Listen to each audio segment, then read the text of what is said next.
one of the things, and I've been talking about it too, is that you can condemn political violence, right? I condemned political violence, all last year, condemn it again at the Capitol. But we have to acknowledge the actual world that we live in, not the kind of world free of hypocrisy that we would like to live in. But the fact is that when the right riots, it is going to be a disaster in a way that when the left riots, it's not. And rather than complaining about the double standard, I think we need to hold ourselves to a higher standard.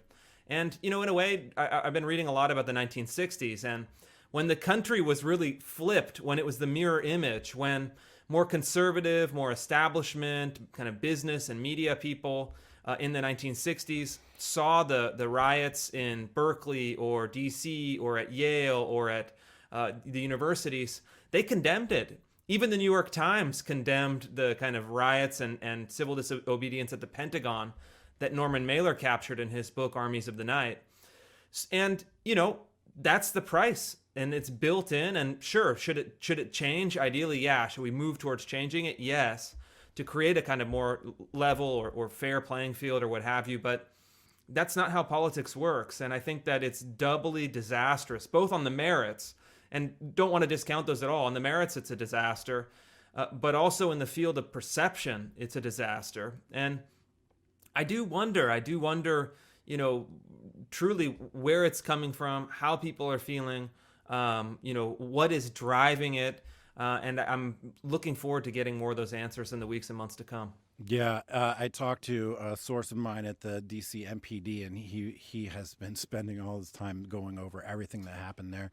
And he told me, he's like, look, dude, this is going to be like a 9/11 commission style investigation. Like, it's going to take a couple of years maybe to really go through everything, get the timing down. Like, there were clearly entrances that were like busted down, and there were clearly entrances where they opened the doors and let people in. There were clearly instances inside where cops had their guns drawn and they were telling people to back up, and there were clearly instances where there were cops taking selfies and letting people walk around like they were tourists. So to understand how that all works together and what the order was and who was at fault is really going to take a long time to sift through. And now there's been an initial, firing / resignation. The chief of the DC, the Capitol Police, resigned right away. And my source at DC MPD told me that there was very clearly a disconnect going on between MPD and the Capitol Police. MPD, for example, has almost 3,000, I think, or more, 3,000 or more officers. All leave was canceled for that day. They were all on alert. They had what they call CDUs. I believe those are civil disruption units on standby, ready to go. And they knew that something was going to happen because in their experience, and they do 1,000 First Amendment actions a year, he told me. In their experience, large crowds, large problems, period, end of story. Doesn't matter who it is, something always happens. Capitol Police somehow didn't get the memo, wasn't prepared. People would like to say that Pelosi had a hand in it with the sergeant at arms of the House telling them to stand down. I don't believe that. I think that the more obvious answer is that they were just unprepared.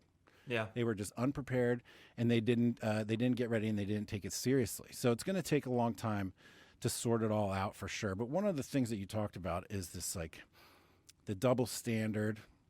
And are you sick of talking about double standards, man? I am so sick of it. I do not want to hear or follow or listen or talk to anybody who all they do is talk about, well, when the left does it, this happens. And when the right does it, this happens. I mean, we have to like eradicate that from our thinking, right? Like, what's the proper model to consider things like that?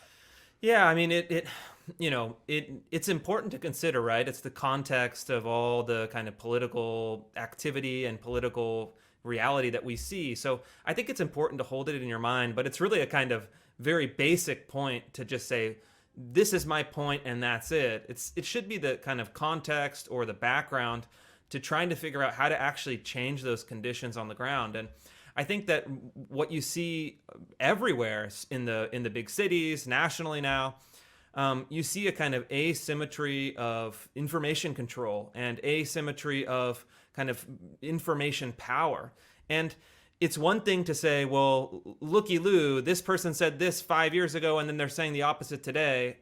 I win the debate. It's like, no, you've actually lost the debate. The fact that you have to point that out and that it doesn't matter is literally evidence that you've already lost the debate. So you have to get much smarter. You have to get much wiser. You have to get much tougher, and you have to figure out what leverage can we use to change the reality, not change our kind of moral high ground, or kind of you can win the kind of moral debate and lose the real debate. And ideally, you want to win both. Yeah. But in politics, as we know, you have to actually win the practical debate if you want to protect people, if you want to advance your ideas, if you want to win in the political arena. And we've got to figure out how to do it. And I think that in a certain regard, we have to actually adopt some of the tactics, information tactics of the left.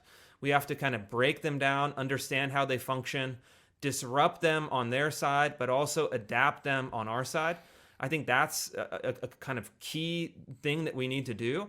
And then we also have to recognize that you can hold simultaneously how the world should be in your mind, but also acting in the world as it is. And I think that if you can do that, you're actually going to have more discipline. You're going to have more intelligence. You're going to have more wisdom. And I think that, the real conclusion for me in the debate, and in this kind of debate about the Capitol riot or protest or political violence, however you want to phrase it, is that the dominant kind of right establishment has done frankly and I'm part of it, right? I'm part of the kind of establishment right in a lot of ways. We've done a bad job at providing authoritative and persuasive information to our people. And I think you can say, I think without a doubt that when there's a collapse of authority, and then when there's also an emotional kind of register of fear, that's when the conspiracy theories come in. That's where anger comes in. That's where violence can make an entrance. And I think that we have to do a lot better job at communicating to our people what's happening, what's fact, what's fiction, what's the best strategy moving forward. And there's a lot of people like the kind of Lynn Woods and Sidney Powell's who frankly are out of their minds. And we also can't be scared to say that. And I take that to heart even with myself. A couple weeks ago, I thought, well, should I dunk on Sidney Powell or Lynn Wood? Does that really serve any purpose?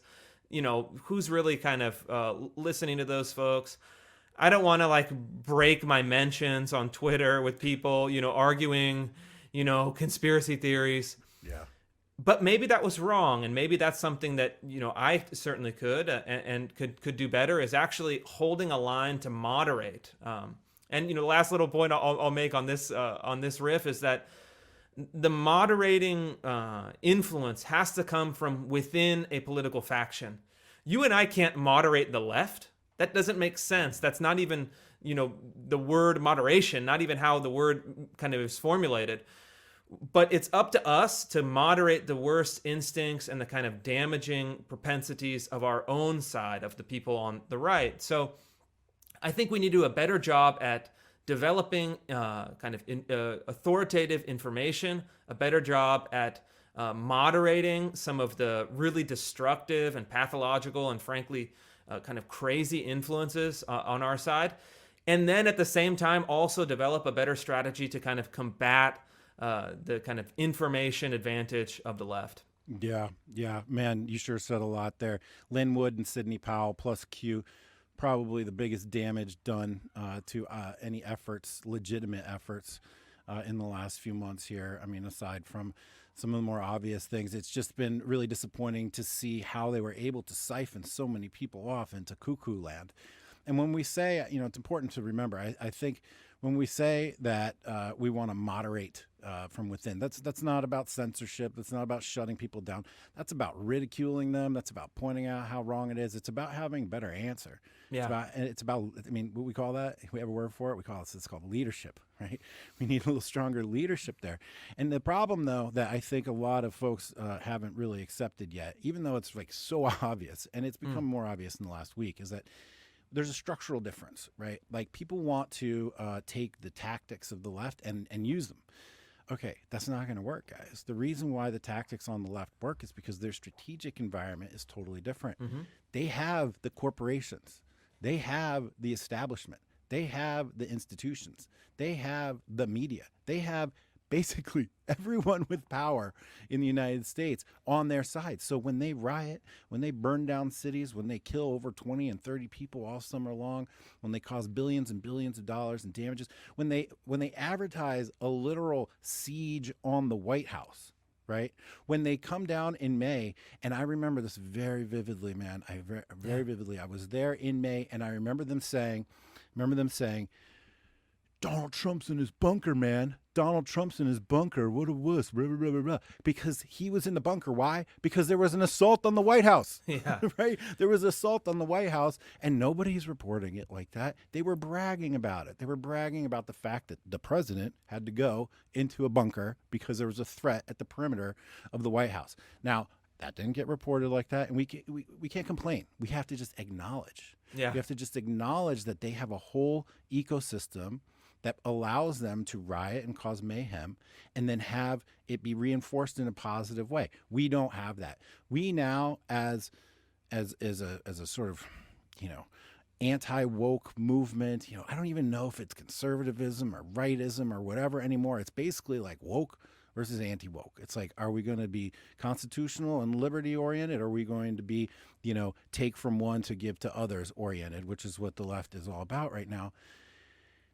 Doesn't matter. We have to figure out our own way forward. And right now we are back in this position of being sort of insurrectionists. I mean, not to use the word that they're using, but like it's an insurgency within this whole apparatus that has the corporations, institutions, university, the government, deep state. Now the presidency, the House of Representatives, and the Senate all working against us. And so the future is sort of a long way away.